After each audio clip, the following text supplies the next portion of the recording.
सुनना बानी पकवान हम बनावा फोनवा पर बड़ा अझुरावा मिले नहीं आइब आजू माई खिसियाई हो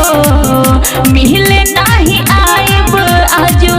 माई खिसियाई हो। होलिया में पुआ तू बनावा तारू हमके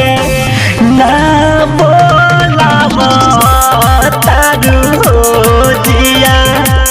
छा छानावा तारू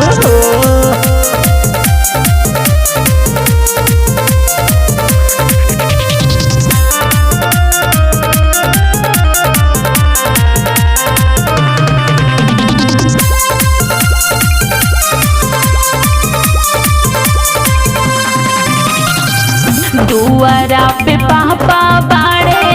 खोज लागी भाई आज भर जाए दहना काल्हे मिलल जाई कि नइखे पापा जी के डर न तोरा भाई के फिकर जदी भेट नहीं होई जानू जाइब हम बहनी महजबूर तहरा कहिया बुझाई हो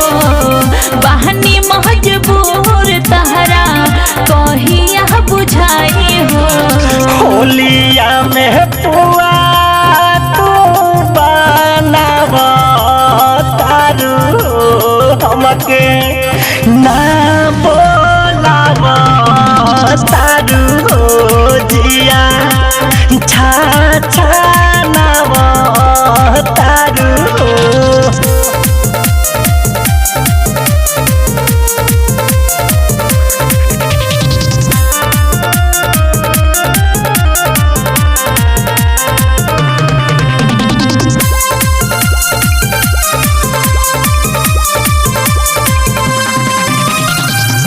यादव कृष्णा का है बाड़ा बेचैन आजू के दिन एको पल बन चैन साल भर के त्योहार ज्योति कोहरा ना बेकार तोहके रंगवा लगाई हो सजनी हमार राइटर राजेश भोला दिहले चढ़ाई हो राइटर राजेश भोला दिहले चढ़ाई हो।